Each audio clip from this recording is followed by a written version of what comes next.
বিসমিল্লাহির রহমানির রহিম। Hello everyone, আসসালামু আলাইকুম।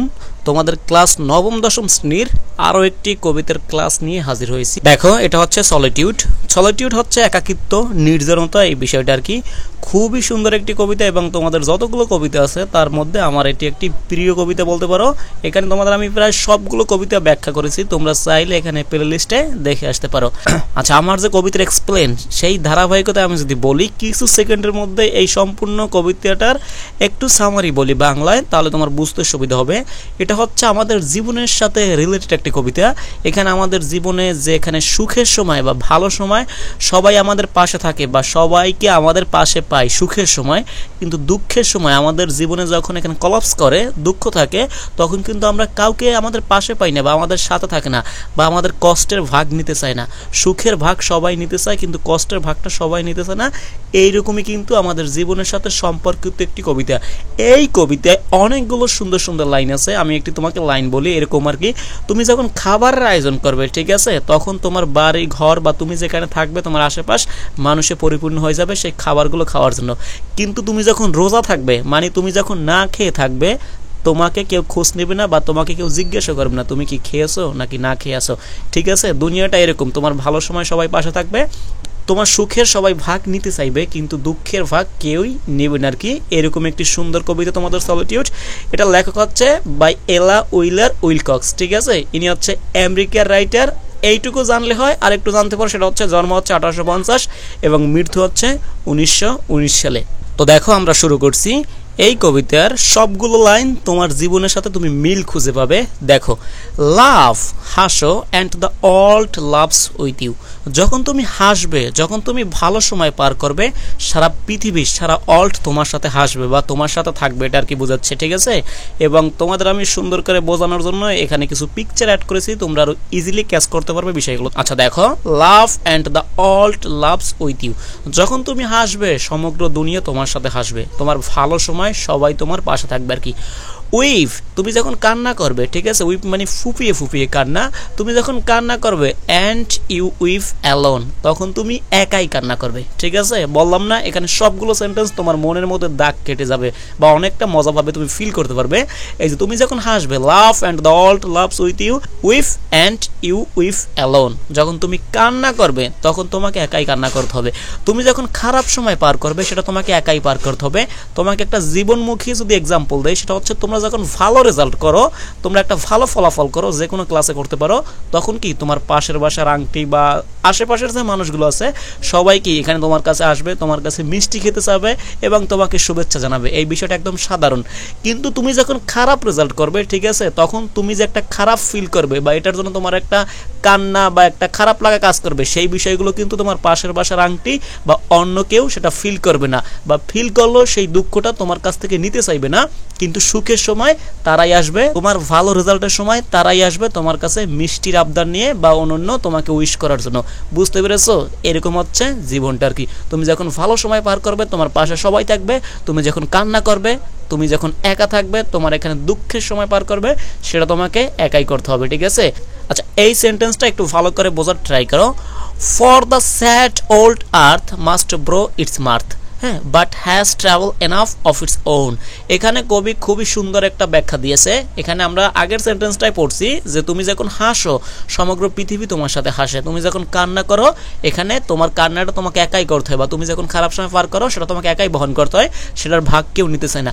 এটা কেন হয় সেটা কবি একটু এক্সপ্লেন করার ট্রাই করছে। মানে এটা কেন ঘটে, এটা কি ন্যাচারালি ঘটে নাকি এরকম মানুষ ইচ্ছে করে আর কি। এই বিষয়গুলো যখন আমরা সুখে থাকি সবাই ভাগ নিতে চায়, কিন্তু দুঃখের ভাগটা কেউ নিতে চায় না। এটা কেন হয় কবি এখানে একটা এক্সপ্লেন করছে। সেটা কি দেখো, for the sad old earth must borrow its মার্থ।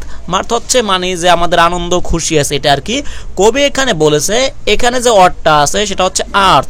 আর্থ যে অর্থটা মানে এই পৃথিবী, এটাকে কবি মানুষ হিসেবে রূপক অর্থে এখানে কল্পনা করেছে।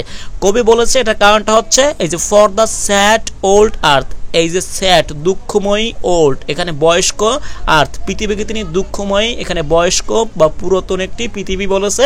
এটা মাস্ট ব্রো ইটস মার্থ, এর নিজের যে সুখ আছে, ঠিক আছে, এটা ধার করে নিয়ে আসতে হয়। আমি যে বললাম না, এখানে তুমি পৃথিবীর জায়গায় মানুষকে কল্পনা করো, কবি এখানে বলতে চাচ্ছে মানুষ এটা করে যে মানুষ অন্যের সুখের ভাগ নেয় কিন্তু দুঃখের ভাগটা নিতে চায় না। এর কারণটা হচ্ছে মানুষ নিজের তার সুখটা অন্যের কাছ থেকে ধার করে নিয়ে এসে, but has trouble enough of its on, এবং তার নিজেরই অনেক দুঃখ কষ্ট আছে। ঠিক আছে, এখানে কবি এই যে পৃথিবীকে মানুষ রূপে কল্পনা করেছে। কবি বলেছে এখানে যে পৃথিবী অন্যের কাছ থেকে সুখ ধার করে নিয়ে এসে এবং এর নিজস্বই অনেক সমস্যা আছে। বা এখানে তুমি পৃথিবীর জায়গায় মানুষকে কল্পনা করো, যে কবি বলেছে মানুষ নিজের সুখটা অন্যের কাছ থেকে ধার করে নিয়ে এসে এবং এটার পাশাপাশি মানুষের নিজস্বই অনেক সমস্যা রয়েছে। এই কারণে মানুষ অন্যের সুখটা নিলেও অন্যের দুঃখটা নিতে চায় না, কারণ তার নিজের মধ্যে অনেক দুঃখ আছে। কবি এটা বলতেছে। ঠিক আছে, কবি এখানে পৃথিবীকে দিয়ে মানুষকে এখানে রূপক করতে ব্যবহার করে, এটা তোমাকে বোঝাতে চেয়েছে। ঠিক আছে, আমি তোমাকে আবার বিষয়টা এক্সপ্লেন করি। দেখো এখানেই বলছে laugh and the world laughs with you, with and you with alone. যখন তুমি হাসো সবাই তোমার সাথে আসে, যখন তুমি কান্না করো এই কান্না তোমার একাই করতে হয়। এটা কেন করতে হয়? ফর, জন্য আর কি, বা কারণ হিসাবে কবি ফরটা ব্যবহার করছে। সেটা হচ্ছে এই যে the sad old earth must borrow its মার্থ but has trouble enough of its on. তার নিজেরই অনেক সমস্যা আছে এবং তিনি কি অন্যের কাছ থেকে সুখ বা আনন্দ ধার করে নিয়ে আসে। এই যে পৃথিবী বা আর্থ আছে, এটা কবি মানুষ হিসাবে বা মানুষকে এখানে কল্পনা করেছে। ঠিক আছে, মানুষের অন্যের কাছ থেকে ধার করে নিয়ে আসতে হয় সুখ, এবং তার নিজেরই ব্যক্তিগত অনেক দুঃখ আছে। এই কারণে তিনি অন্যের ভাগটা নিতে চায় না, দুঃখের ভাগটা, সুখের ভাগটা সবাই নিতে চায়। বুঝতে পেরেছো? আশা করি বুঝতে পেরেছো। আচ্ছা, সিং, তুমি যখন গান গাইবে and the hills will answer, তখন পাহাড়ও অ্যান্সার দিবে। ঠিক আছে, খুবই ফ্যান্টাস্টিক একটি অর্ডার, খুবই সুন্দর এবং বিউটিফুল এখানে সেন্টেন্সগুলো। ঠিক আছে, দেখো কি বলছে, তুমি যখন গান গাইবে Singh the hills will answer, তুমি যখন গান গাইবে পাহাড়ও কি সেই গানের উত্তর দিবে। মানে তুমি যখন আনন্দে গান গাইবে, তুমি যখন আনন্দ থাকবে, ঠিক আছে, তখন সবাই তোমার ডাকে সাড়া দিবে। তুমি কোনো হেল্প চাইলে এই বিষয়গুলো ইজিলি তোমাকে করবে। সাই, তুমি দীর্ঘশ্বাস ফেলো বা কষ্ট থাকো, ইট লস্ট অন দ্য এয়ার, তুমি যদি দীর্ঘশ্বাস ফেলো, তুমি যদি একটা দুঃখের কথা বলো বা তোমার একটা দুঃখ থাকে, সেটা বলার আগেই, তোমার মুখ থেকে বের হওয়ার আগে কি সেটা বাতাসের সাথে মিশে যাবে বা বাতাসের সাথে হারিয়ে যাবে। সেটা মানুষের কাছে পৌঁছাবে না, মানুষের কাছে পৌঁছালেও মানুষ সেটা ভালোভাবে গ্রহণ করবে না এবং তারা সেটা অতটা গুরুত্ব সহকারে দেখবে না। তোমার সমস্যাটা তোমাকে ফেস করতে হবে এবং এখান থেকে ওভারকাম কিভাবে করতে হবে সেটা তোমাকে মানুষটা অতটা পরিমাণে হেল্প করবে না, তোমাকে নিজ থেকে সেখান থেকে ওভারকাম করতে হবে। খুবই এখানে কি, এখানে ডিপ মিনিং দিচ্ছে প্রতিটা সেন্টেন্সটা, আবার প্রতিটি সেন্টেন্সে। আবার দেখো, Singh and the hills will answer, তুমি যখন গান গাইবে বা তুমি যখন সুখে থাকবে, ঠিক আছে, সবাই তোমার এখানে অ্যান্সার দিবে, হ্যাঁ, তোমার ডাকে সাড়া দিবে।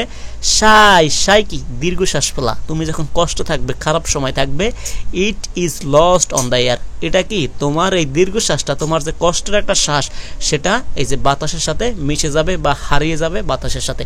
বুঝতে পেরেছো? সেটা কেউ গুরুত্ব দেবে না বা সেটা কেউ শুনবেও না। তোমার দীর্ঘশ্বাস, তোমার কষ্টের যে সময়গুলো, সেগুলো থেকে তোমাকে ওভারকাম করতে হবে, তোমাকেই ভাবতে হবে তুমি সেখান থেকে কিভাবে বেরিয়ে আসবে। ঠিক আছে, লাইফটা হচ্ছে ওই যে সবাই সুখের ভাগ নাই, দুঃখের ভাগটি কেউ নিতে চায় না। The একোস bound to joyful sound but shrink from voicing care, এখানে কি বলছে, the একোস bound to joyful sound, যখন তুমি খুশি হয়ে কিছু বলো সেই বিষয়টা কি হয়, তখন সবাই তা গ্রহণ করে এবং সেই আনন্দটা ছড়িয়ে পড়ে সবার মাঝে। ঠিক আছে, the একোস bound to a joyful sound, এখানে আনন্দের বা তুমি যখন খুশি হয়ে কিছু বলো তখন তা সবাই মেনে নেয় বা গ্রহণ করে এবং সেটা ছড়িয়ে পড়ে সবার মাঝে।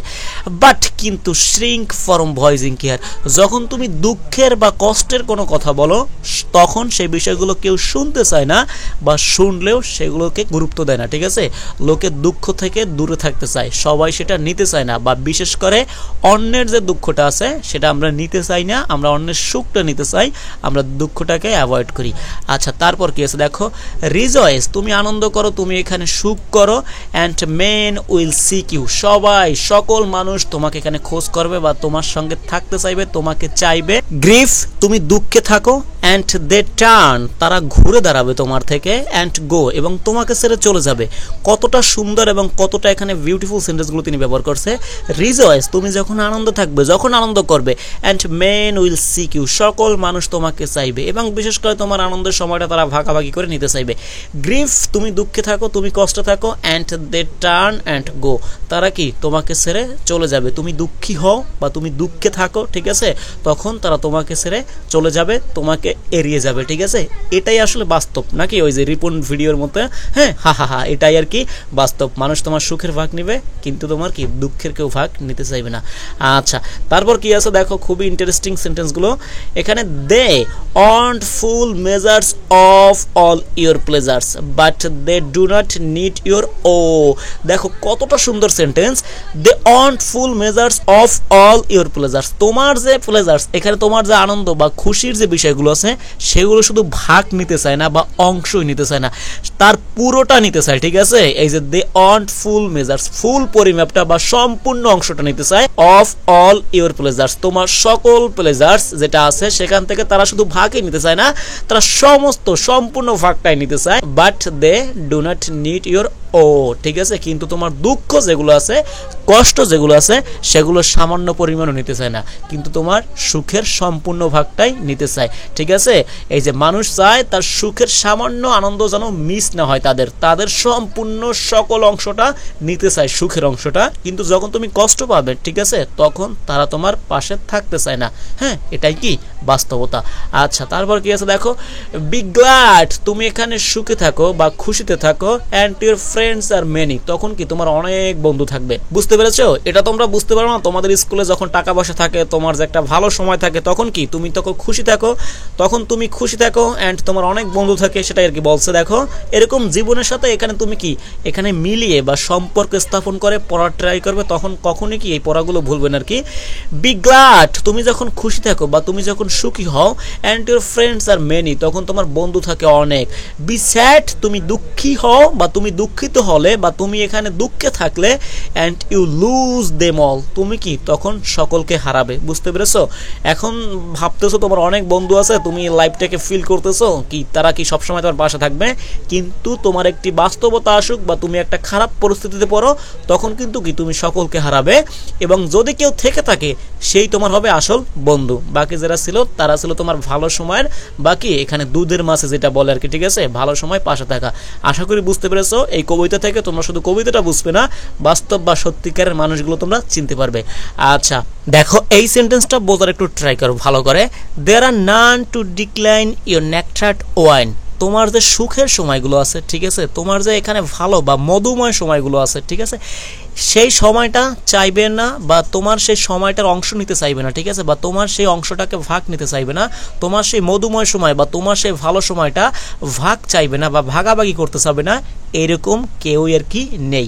দেয়ার আর নান, এরকম কেউই নাই। Two decline your nectared wine, তোমার যে মধুময় সময় আছে, ঠিক আছে, ওয়াইন হচ্ছে তো মদ আর কি, এটা বোঝাচ্ছে তোমার যে মধুময় সময়গুলো আছে, নেকটার তো বুঝো আর কি। হ্যাঁ, এটা মানে হচ্ছে তোমার যে ভালো সময়টা আছে সেটাকে গ্রহণ করতে চাইবে না বা সেই ভালো সময়ের অংশ হতে চাবে না, এরকম আসলে কেউই নেই, ঠিক আছে। বাট কিন্তু alone your must drink life's gall, কিন্তু কি করতে হবে, জীবনের কষ্ট সেটা তোমাকে একাই মোকাবেলা করতে হবে, যেটা আমি আগেই বলছি। But alone you must drink life's gall, হ্যাঁ, ঠিক আছে, জীবনের যে কষ্টগুলো আছে, জীবনের যে দুঃখগুলো আছে, সেগুলো তোমাকে একাই ড্রিঙ্ক করতে হবে, পান করতে হবে। দ্যাটস মিনস কি, তোমাকে একাই সেটা মোকাবেলা করতে হবে, এবং সেখান থেকে বের হওয়ার রাস্তা তোমাকে একাই বের করতে হবে, কেউই তোমার সঙ্গে আর কি থাকবে না তোমার খারাপ সময়। এখানে সবগুলো সেন্টেন্সই একই বিষয়ে জোর দিচ্ছে যে তোমার ভালো সময় তোমার পাশে সবাই থাকবে, খারাপ সময় তোমাকে সবাই ছেড়ে চলে যাবে, এটাই আর কি এই প্রতিটা সেন্টেন্সে এখানে যে জোড়ায় জোড়ায় সেন্টেন্সগুলো আসতেছে সেখানে আমরা সেগুলি কিন্তু পাচ্ছি। আচ্ছা, আমি শুরুতে তোমাদের যে লাইন দুইটা বলেছিলাম সেটা হচ্ছে এরকম, দেখো, ফিস্ট, তুমি এখানে খাবারের আয়োজন করো, ফিস্ট মানে যে মধ্যভোজন যেগুলো আছে, খাবারের যখন আয়োজন করবা, and your halls are crowded, তোমার যে হলস আছে, ঠিক আছে, হলস তো বুঝো একটা বড় রুম কক্ষ বা, সেগুলো আর ক্রাউডেড, সেগুলো এখানে কি হবে, জমায়েত হবে, মানুষে ভিড় হয়ে যাবে। কেন? ওই খাবার গ্রহণের জন্য, কারণ তুমি খাবারের আয়োজন করছো। ফাস্ট, ফাস্ট অর্থ কি, ওই যে রোজা থাকা বা না খেয়ে থাকা। বুঝতে পেরেছো? আমরা যে রোজা থাকি না ওই যে আরবি মাসের এখানে ঈদের আগে, সেটা কি এই যে ফাস্ট, রোজা থাকবা তুমি যখন না খেয়ে থাকবা, and the world goes by, ঠিক আছে, সমগ্র পৃথিবী তোমাকে ছেড়ে চলে যাবে বা তোমার এখানে খোঁজও নিবে না তুমি কি এখানে খেয়েছো নাকি না খেয়ে আসো। কিন্তু তুমি যখন খাবার আয়োজন করবে, তুমি যখন ফিস্ট, এই যে খাবার আয়োজন করবে, and your halls are crowded, তোমার যে হল, যে রুমটা থাকবে বড়, সেটা ভিড় হয়ে যাবে, মানুষ হুমড়ি খেয়ে পড়বে তোমার সেই খাবারগুলো মানুষ খাওয়ার জন্য, এবং খুবই তোমার সুনাম করবে যে খুব ভালো হয়েছে, খুবই ভালো, এটা প্রশংসনীয় কাজ করেছেন। কিন্তু তুমি যখন না খেয়ে থাকবে, এখানে কি হবে, দ্য ওয়ার্ল্ড গোজ বাই, হ্যাঁ, সমগ্র পৃথিবী তোমাকে ছেড়ে চলে যাবে, কেউ তোমাকে আক্সও করবে না যে তুমি কি খেয়ে আসো নাকি না খেয়ে অনেক দিন এখানে দিন যাপন করতেছো, এটাই আসলে, ঠিক আছে। এরকম বাস্তবমুখী একটা কবিতা তোমাদের খুবই ভালো করে এগুলো পড়তে হবে, কারণ এখান থেকে তোমাদের যে প্রশ্ন সেগুলো আসবে, এগুলো সব কিছু পাবে। আর পিডিএফটা পেতে চাইলে আমার যে পেজ আছে সেখানে তোমরা নক দিবে, এবং আমার কাছে যারা পড়তে চাও সেখানে গিয়ে নক দিবে, বিস্তারিত কথা হবে। দেখো তারপর কি আছে, সাকসিড অ্যান্ড গিভ। তুমি সফল হও এবং দান করো, মানুষকে দাও, তুমি সাকসিড সফল হবে, তুমি বিসিএস ক্যাডার হবে, তুমি অনেক ভালো একটা চাকরি পাবে। অ্যান্ড গিভ, তুমি মানুষকে দাও, তাদের বিপদে আপদে তুমি টাকা পয়সা দিয়ে হেল্প করো। And it helps you life, এটা তোমাকে বাঁচতে সাহায্য করবে। তুমি যখন মানুষকে টাকা পয়সা দিয়ে হেল্প করবে, তুমি যখন সফল হবে, তুমি তখন মানুষকে হেল্প করবে এবং সমাজে তোমাকে বাঁচতে বা সম্মান নিয়ে বাঁচতে সেটা কি সাহায্য করবে। তোমাকে সবাই প্রশংসা করবে বা তোমাকে মানুষ সম্মান দিবে, তুমি এটা করে কি খুব ভালোভাবে বাঁচতে পারবে, এটা আর কি বলছে। But no man can help you die, ঠিক আছে, কিন্তু মৃত্যুর সময় তোমাকে কেউ সাহায্য করবে না। এটা যদি আমরা ডিপলি ভাবানুবাদ নেই, সেটা হচ্ছে বিপদের সময় বা তোমার যখন খারাপ সময় থাকবে তখন তোমাকে কেউই আর কি বাঁচাতে পারবে না, বা তোমাকে সেই খারাপ সময় কেউই কি হেল্প করবে না, এটা আর কি বলছে। এটা খুবই ইন্টারেস্টিং। দেখো, সাকসিড অ্যান্ড গিভ, সফল হও এবং দাও, গিভ করো, মানুষকে এখানে দান করো, বিপদের সময় হেল্প করো। And it helps you life, এটা তোমাকে বাঁচতে সাহায্য করবে। এখানে ইটটা কি, এই যে সাকসিড এবং গিভ, সফল হও এবং দান করো, এই বিষয়গুলো তোমাকে সাহায্য করবে লাইফ, বেঁচে থাকতে সাহায্য করবে, সম্মানের সহিত বেঁচে থাকতে সাহায্য করবে। But no man can help you die, তোমার যে মৃত্যুময় সময়গুলো আসবে বা তুমি যখন মরে যাচ্ছ বিভিন্ন কারণে, সমাজে তুমি একদম কোণঠাসা হয়ে আছো, তখন তোমাকে কেউই হেল্প করতে পারবে না, বা মারা যাওয়ার সময় বা কেউ আমাদের কি হেল্প করতে পারবে না। আমরা যে সাকসিড এবং সফল হব এবং দান করব, সেগুলো আমাদের সমাজে বসবাস করতে সাহায্য করবে, কিন্তু সেই কাজগুলো মরার সময় আমাদের হেল্প করবে না। বুঝতে পেরেছো? এটা আর কি কবি এখানে বুঝাতে চেয়েছে। আচ্ছা দেখো, সর্বশেষ যে লাইনগুলো আছে, there is room in the halls of pleasures, ঠিক আছে, দেয়ার ইজ রুম মানে জায়গা থাকা, তোমরা একটু মনে রাখো, সেটা হচ্ছে দেয়ার ইজ নো রুম, এটা একটা ফ্রেজ মানে জায়গা না থাকা। দেয়ার ইজ রুম মানে জায়গা থাকা, there is a room in the halls of pleasures, হ্যাঁ, for a large and lordly train, ঠিক আছে। যখন তুমি সুখে থাকবে তখন তোমার হলে, বললাম না, তোমার একটা রুমে, বড় একটা হল আর কি, কক্ষতে, এখানে অনেক সুখ থাকবে এবং এখানে অনেক মহারথী এবং অনেক বড় বড় লোকের সমাগম হবে। বুঝতে পেরেছো? তুমি যখন ভালো থাকবা, সুখে থাকবা, অনেক মানুষ তোমার পাশে থাকবে, এটাই আর কি বলছে। কিন্তু but one by one we must all file on aisles of pain, কিন্তু আমরা কি এই যে একে একে আমরা এরকম আমাদের রুমে এখানে যখন আমরা সুখে থাকবো, অনেক মহারথী অনেক বড় বড় মানুষ থাকবে, কিন্তু আমাদের অন বাই অন বা একা একা কি করতে হবে, আমাদের জীবনের যে যন্ত্রণা আছে সেগুলোর মধ্য দিয়ে একটা কষ্টের বা স্বয়ংক্রিয় পথে আমাদের পাড়ি দিতে হবে, ঠিক আছে। বা আমাদের এখানে দুঃখময়ী যে কষ্টের সময়গুলো থাকবে সেগুলো কি করতে হবে, সেগুলো নিয়ে পাড়ি দিতে হবে through the narrow aisles of pain, ঠিক আছে। আমাদের যন্ত্রণা আর কষ্টের স্বয়ংক্রিয় পথে আমাদের একাকী হাঁটতে হবে। সেই পথে হাঁটার জন্য আমরা কাউকে সঙ্গে পাবো না বা আমাদের সঙ্গে কেউ যেতে চাবে না। যখন আমরা সুখে থাকবো, দেয়ার ইজ এ রুম, তখন সেখানে জায়গা থাকবে in the halls of pleasures for a large and lordly, ঠিক আছে। তখন কি, আমরা যখন সুখে থাকবো তখন আমাদের যে কক্ষ থাকবে, আমাদের যে বাড়ি গাড়ি থাকবে, সেটা সবাই কানায় কানায় পূর্ণ থাকবে, কিন্তু আমরা কি করবো, আমাদের যন্ত্রণা বা কষ্ট নিয়ে স্বয়ংক্রিয় পথে আমাদের একাকী কি হাঁটতে হবে, বা সরু একটা পথে আমাদের একাকী হাঁটতে হবে। আশা করি বুঝতে পেরেছো, খুবই আমাদের জীবনের সাথে রিলেটেড একটা কবিতা। এরপর প্রশ্ন আসবে এবং তোমরা আমার কাছে যারা প্রাইভেট পড়তে চাচ্ছ, স্ক্রিনে দেওয়া নাম্বার আছে, সেখানে তোমরা যোগাযোগ করো, বিস্তারিত জানতে পারবে এবং যে কোনো প্রয়োজনে ফেসবুক পেজটিতে ফলো দিতে পারো, ঠিক আছে। Thank you all.